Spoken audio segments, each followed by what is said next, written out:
Ma Mission TV, le miroir du monde.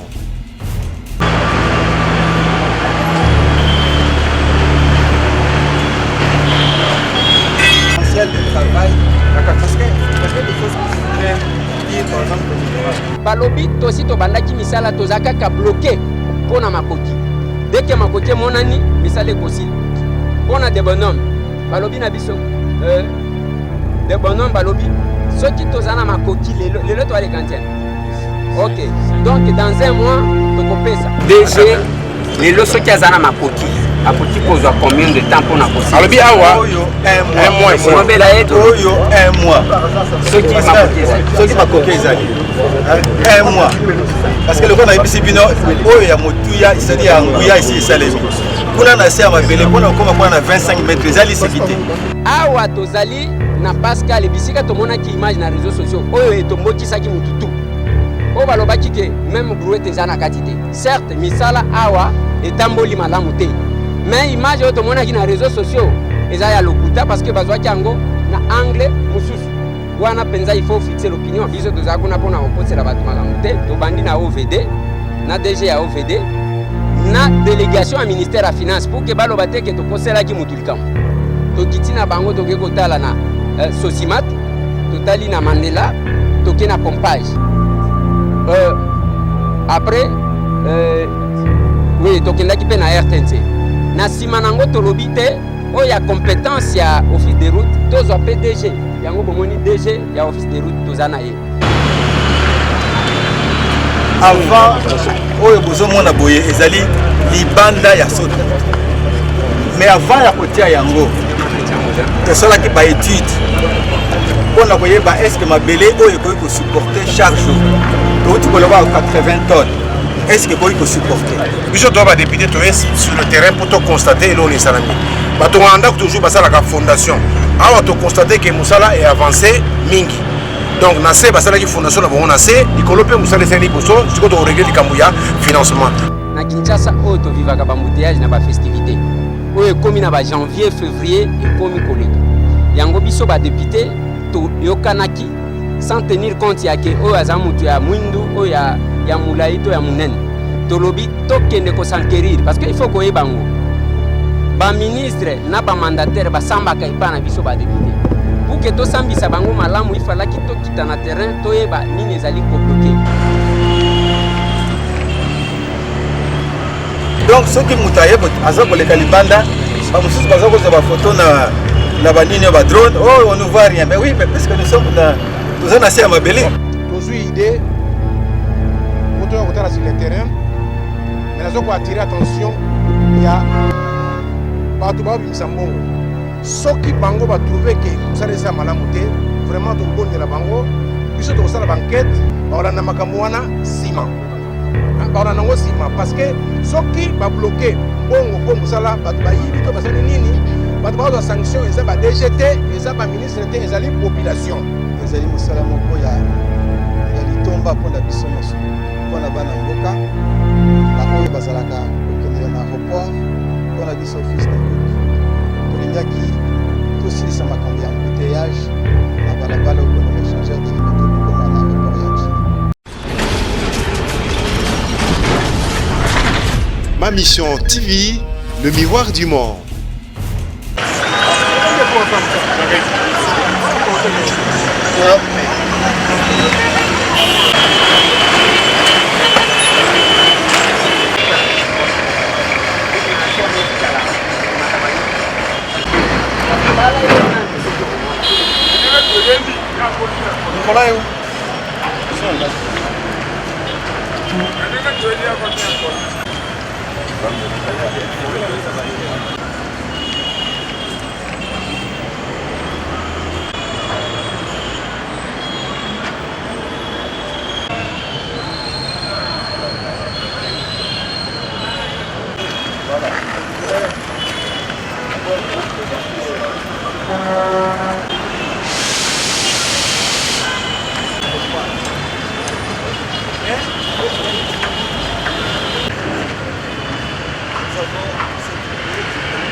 C'est là où on va faire le remblai.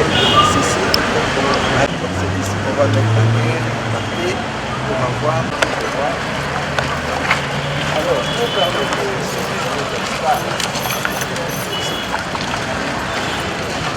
de remplayer ici, terminer ces deux boulets de béton ici. En termes de pourcentage, vous avez avancé En termes de pourcentage, vous êtes à combien? non, mes amis, Oui, Billy. Venez.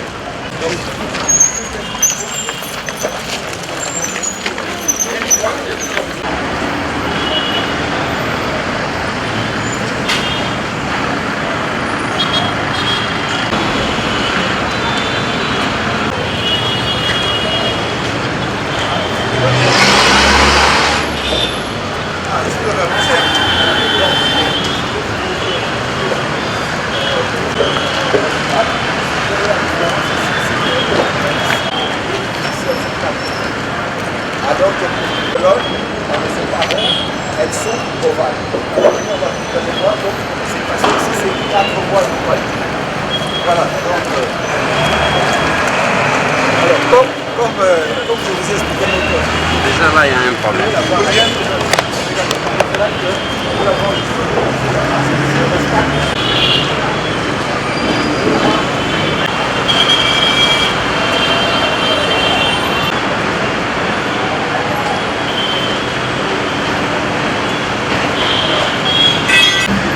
il reste ici seulement parce qu'on puisse mettre la dalle et puis mettre les enrobés pour avoir. Mais non, la question que nous. En moins d'un moment.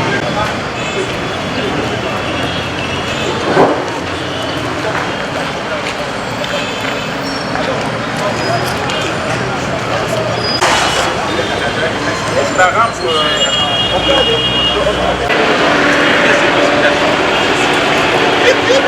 Les caméramans passer là-bas.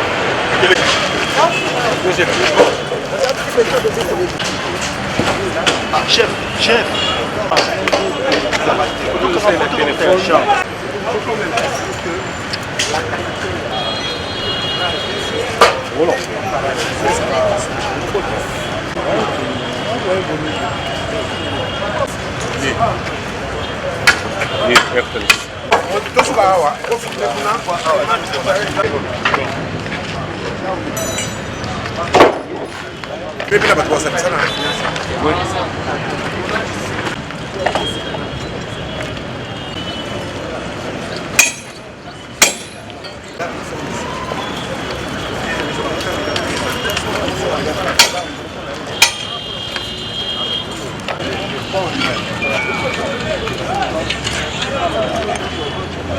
L'essentiel du travail, parce qu'il y a des choses que je voudrais dire, par exemple, au général.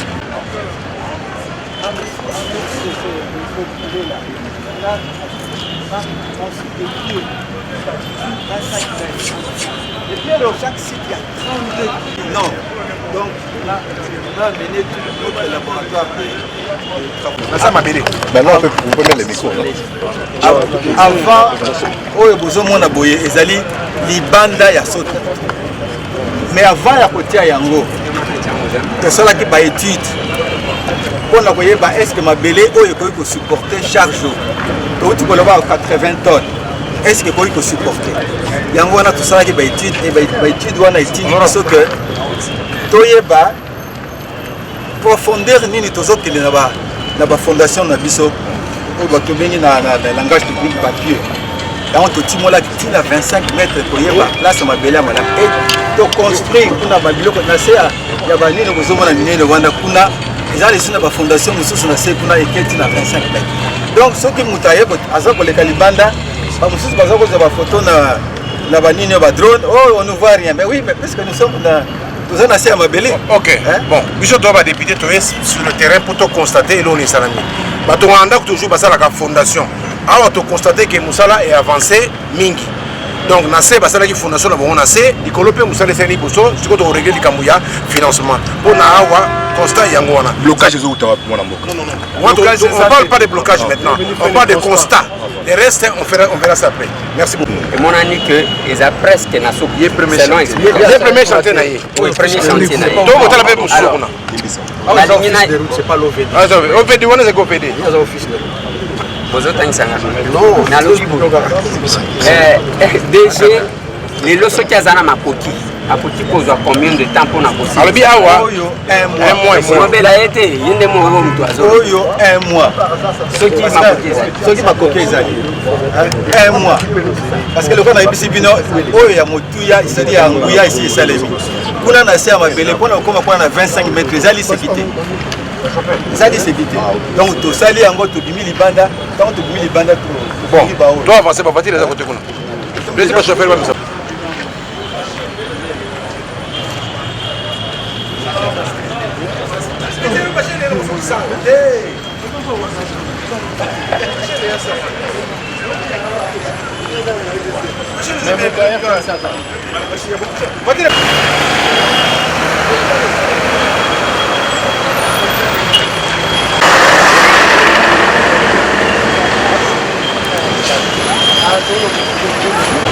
Voilà.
Honorable.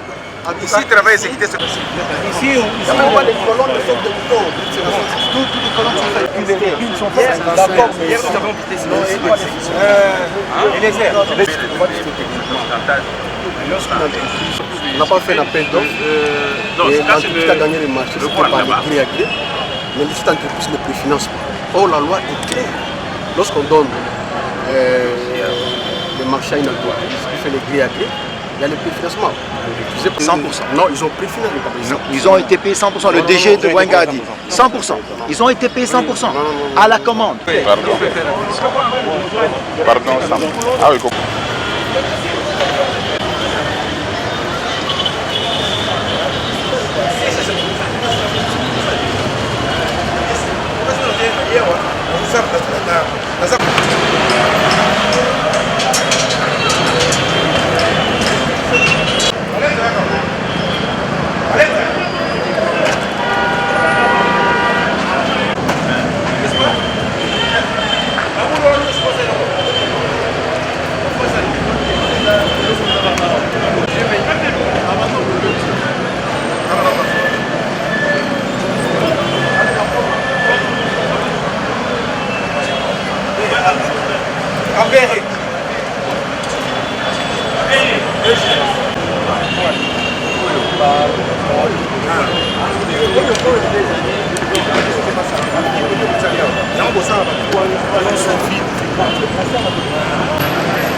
Merci beaucoup, très chers amis journalistes. Je remercie tous les collègues députés comme moi qui sont sur le chantier des Pisières. C'était pour qu'on puisse faire l'état des lieux sur les différentes sortes de moutons, chose qui a été faite. Il y a un constat qui est fait, certes. Je pense que quand les intérêts de la population sont menacés, nous les députés, nous sommes interpellés. C'est ce qui justifie notre présence. On va devoir se retirer avec le technicien de l'OVD de l'Office de route et les experts du ministère des Finances pour comprendre où se trouve le blocage et essayer de trouver des solutions. Donc c'est le travail qui sera fait tout de suite après ici. On va aller voir les différents intervenants pour qu'on se rassure que dans un bref délai, les travaux seront relancés. Baby que ce qui est année logo ils ont créé tension à Kinshasa, c'est entre autres makambo ya baso de mouton. Embouteillage oyo na Kinshasa oyo to vivaka ba embouteillage na ba festivité. Oyo komi na ba janvier février et komi koleka. Yango biso ba député to yokanaki sans tenir compte ya ke oyo aza mutu ya mwindu oyo ya mulai to ya munene tolobi tokende kosankerir parce que il faut koyeba ngo baministre na bamandataire basambaka epa na biso badepute pour que tosambisa bango malamu ifalaki tokita na terrain toyeba nini ezali kobloke tobandaki lobi tobandi na OVD na DG ya OVD na délégation à ministère à finance pour que baloba te ke tokoselaki mutu likambo tokiti na bango toke kotala na Sosimat totali na Mandela toke na pompage après oui tokendaki pe na RTNC na sima nango tolobi te oyo ya compétence ya office de route tozwa PDG yango bomoni DG ya office de route tozana ye toye kotala na bonhomme tobandi na dépôt po Safricas moto azali ko exécuter alobaki na biso lobi ke ngai na sina somba mabende nyonso biloko wana ici seulement ke batie ba mur oyo bazotia bazui ba mabende ba poser ba mabende nyonso za na Kinshasa eza na poto te eza pe na Matadi te eza déjà na Kinshasa to bandi na entrepôt ya OVD ya Safricas totali nde tolongwe toye na de bonhomme totali misala esika ezali tokopesa bino ba détail mais ba image na bino ezo de la kisa totali na de bonhomme tolongwe toye kotala na liberté awa tozali na Pascal bisika tomonaki image na réseaux sociaux oyo etombokisaki mututu o balobaki ke même brouette ezana katite certes misala awa etamboli malamu te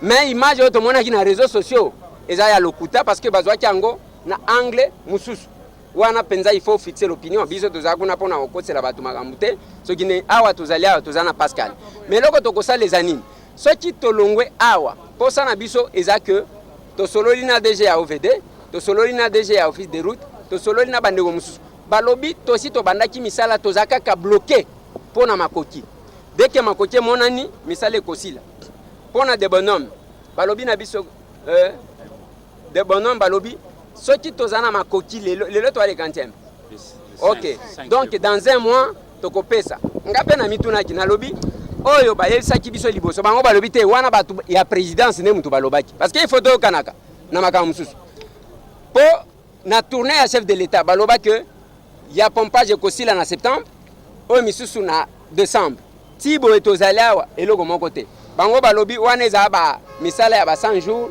c'était la présidente de la République maintenant que tozana gouvernement tolingi toyeba soki makoki e monani parce qu'il ne faut pas que un groupe d'individus va bloquer tout un état ça constitue un manque à gagner bato bazo souffrir omoni bato ba bureau tout o ba ministre soki ndeni ya koleka na Girofara awa azu sens unique akei bato bazo souffrir les population bazo zwaka ba sens unique bazo tambola ka makolo omoni bazo lakisa biso mapapa ndenge nini muto alongwe Pascal makolo azo koma ti limité pour na bambouteillage donc est-ce que ba guerre politique na ba polémique il faut ezwa en otage mboka eza malamu te yango biso ba député ndenge to kolongwa tozana ba donner ya terrain tozana makambu nyonso ba expliquer pe biso tokokota en réunion na ba responsable na sima nango tokomona ba personne attitré ministre ya finance biso wana tokoya epa na yo comme ça oyebisa biso ke nini ezosala ke obimisa mbongo te tokolandela mutu moko nalobaka na bino nalobango na vie nanga vie Chibala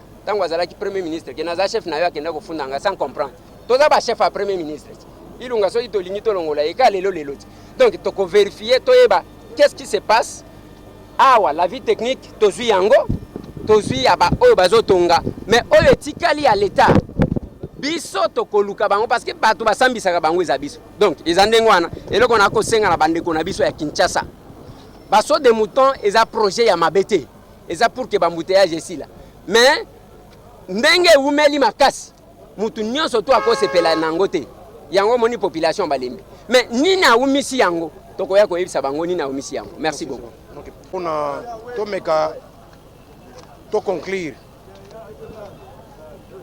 tozwi idée pour to kotala sur le terrain mais nazo ko attirer attention ya bato babimisa mbongo soki bango ba trouver que musala esa malamu te vraiment to kobondela bango biso to kosala banquette baolanda makambo wana sima baolanda nango sima parce que soki ba bloquer mbongo po musala bato bayibi to basali nini bato bazwa sanction eza ba DGT eza ba ministre te ezali population comme population eza sanctionné na ba embouteillage donc biso démarche ya biso ezali ke à partir ya lobby après réunion na makambo nyonso bapesa mbongo s'il faut tosala commission moko tosala suivi ya mbongo ekobima sikoyo tokosala yango. Donc là je rassure la population mosala eza ya malamu oyo tomoni bino bomoni. Donc tokosala rapport global devant ministre tout ça là po mbongo mosala ebanda bo compter sur biso tozalia tokobundela bino makambo ne tozi déjà tokotika yango te oyo asali mabe akozala sanctionné tokokosela motu moko likambo te nzambe apambola bino motema ekita tokolandela makambo ti basote moto ekosila nzambe apambola bino. Merci.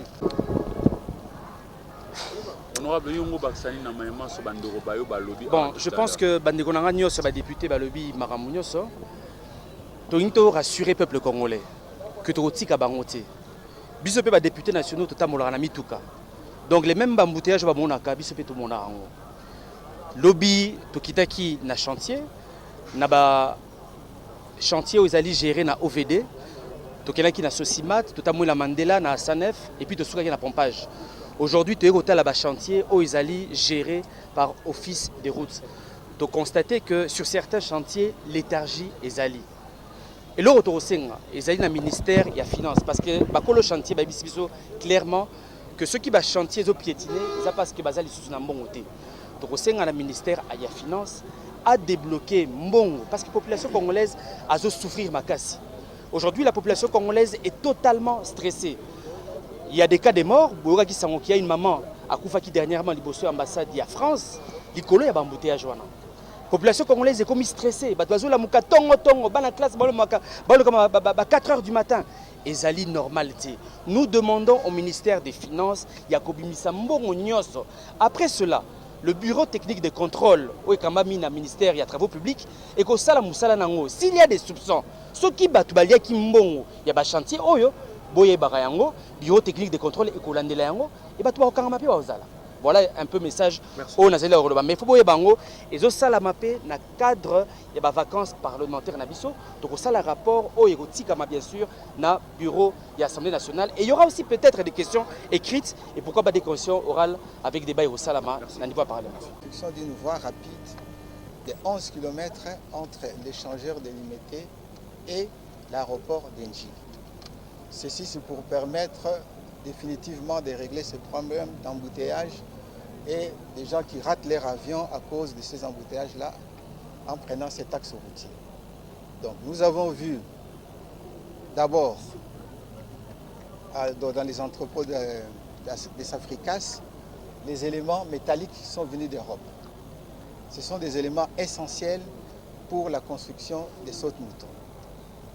Je voudrais dire ceci, nos sautes-moutons sont des constructions mixtes. Il y a une partie en béton armé et il y a une partie métallique. Tous les sites ont déjà fait l'objet des commandes de ces poutres métalliques et ces poutres métalliques sont arrivées ici en RDC. Donc du côté de la production, de la fourniture de ces poutres métalliques pour tous les sites, c'est une production, une livraison de 100%.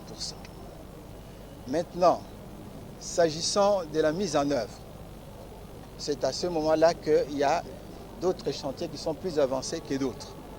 Si je commence par des bonhommes, là, tout ce qui est infrastructure, ça veut dire les culées, les piles sont terminées, les murs de voile terminés à 90%. La partie superstructure, nous avons déjà posé les poutres. Maintenant, il ne reste qu'à mettre une dalle en béton armé et mettre l'asphalte sur cette dalle-là pour permettre de constituer avec la rampe la voie de circulation. Donc, nous avons vu avec les députés et nous avons estimé, et les éléments sont là aussi, que nous sommes à 80% de réalisation. Donc ce qui reste à faire pour des bonhommes, nous estimons ça à 1 mois. Si tous les moyens sont mis à nos dispositions, on peut terminer ça en 1 mois. S'agissant des marchés de liberté, là aussi nous avons vu tout ce qui est rampe. Nous sommes à 80%. En ce qui concerne les culées sont construits. Les piles sont construites. Donc il reste maintenant des petits éléments à finaliser pour qu'on puisse aussi mettre dessus les poutres métalliques. Donc là, à notre niveau, nous sommes à un taux de réalisation, selon nous, ça on peut discuter si vous voulez, nous sommes à 60%. En considérant aussi que les poutres sont là et ce sont des éléments qui sont physiquement disponibles. Mosala oya saute mouton, ezali mosala moko ya litomba pona biso nyonso. Pona bana mboka, ba oyo bazalaka kokende na aéroport, pona biso office de route. Tolingaki tosilisa makambo ya embouteillage na balabala oyo kolonga échangeur délimité kokoma na aéroport ya Njili. Yango wana koleka construction ba saute mouton. Mokonzi ya mboka azoki mikano ke tosala voie rapide kolonga na échangeur délimité kino kokoma na aéroport. Yango ekopesa ke mutu okoki kozangisa avion na yo te parce que embouteillage esalamaki. Yango nde tozosala na cadre ya programme wana. Donc baso de mouton nyonso tout ezala oyo esili oyo ezana na nzela babibende na yango parce que place bamituke bana kotambola kuna likolo nyonso ezali commandé nyonso esi ekomi na Kinshasa.